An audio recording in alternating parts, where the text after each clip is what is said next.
Ассалаумағалейкум, құрметті әріптестер және оқырмандар.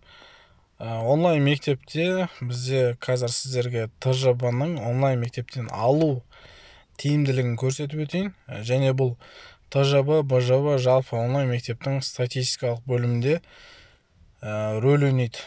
Бұның өзі, яғни онлайн мектептен алынған ТЖБ, БЖБ біздің жаңағыдай мекеменің рейтингін жоғарылатады екен. Сондықтан ләжі болса онлайн мектепте ТЖБ алуды ұйымдастырсаңыздар дұрыс болады. Енді қазір тиімділіктерін атап өтейін. Бұл қазір 11-ші А сыныпында ТЖБ-ның өзінің түсі осындай түсте болады, көк түсте, ашық көк түсте. БЖБ-нікі басқа түсте болады. Енді өту батырмасын басамыз. Бұл мұғалім ретінде мен өз жоспарлаған сабағымды, яғни мына осы күнгі, бүгінгі күнгі кестеден ашып көрсетіп отырмын. Так, өту батырмасын басамыз. Оқушыларға да тура осылай ашылады, бірақ оқушыларда ТЖБ мен видео конференция ғана ашылады. Ал мұғалімде мониторинг және журнал ашылады. Енді мониторинг бөлімінен оқушылардың тапсырмаларын көруге болады. ТЖБ-дан жалпы сіздің жоспарлаған ТЖБ-ларыңызды қарауға болады. Қазір ашылсын.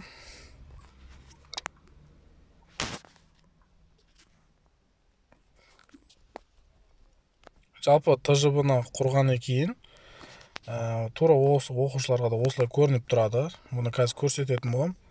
Жалпы бірінші тапсырма, яғни тапсырма көрсетіледі, астына өзіңіздің сол бойынша дұрыс жауабын көрсетіп қоясыз, яғни салыстырмалы түрде баға қою үшін, яғни оқушының берген жауаптармен. Енді мына жерде сәйкестендіру, жалпы осындай тапсырмалар.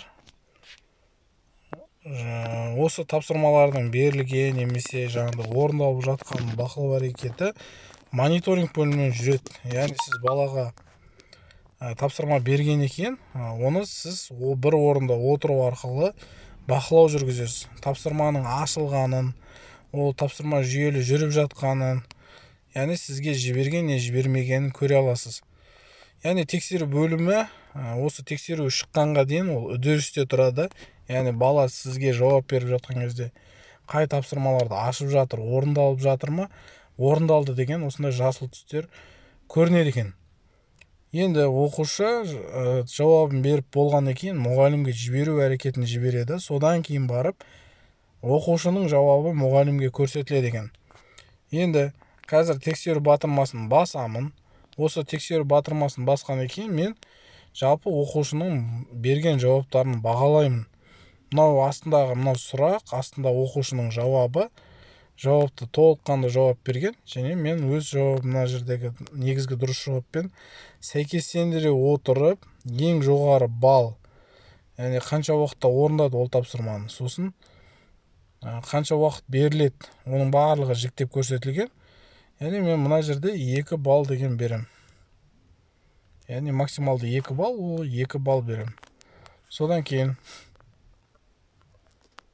әрі қарай батырманы басамыз. 2 балдан кейін сәйкестендіру, без сәйкестендіру, ең жоғары балл 5 балл, және толық жауапқа мен 5 баллды береді екен.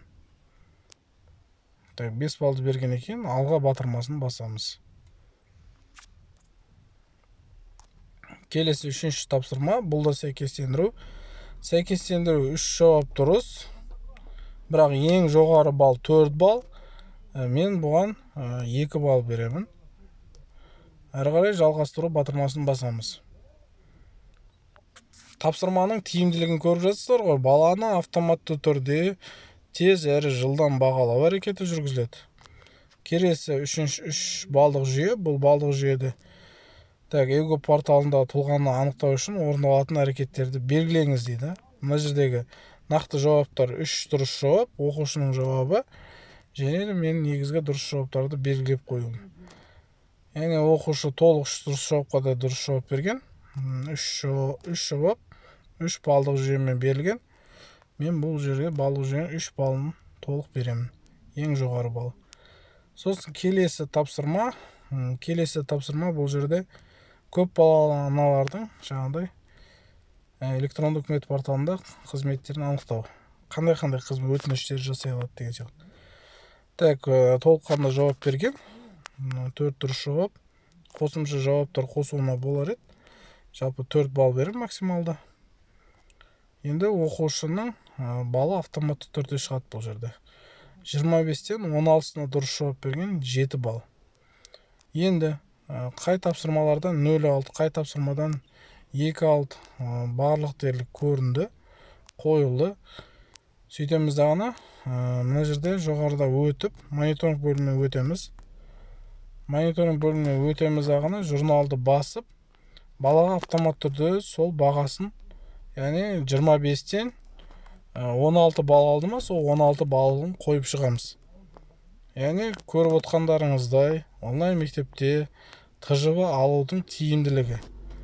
Баланың бұл жерде жұмысы онлайн форматта, онлайн мектепте сақталады, әрі электронды түрде болады, әрі баланың бағалау әрекетін өзі автомат түрде көреді. Яғни сіздерге осы видео ұнаған болса, лайк, коммент жазып, қолдау білдіріп жүрсеңіздер болады. Жалпы онлайн мектептегі ТЖВ алу тиімділігі.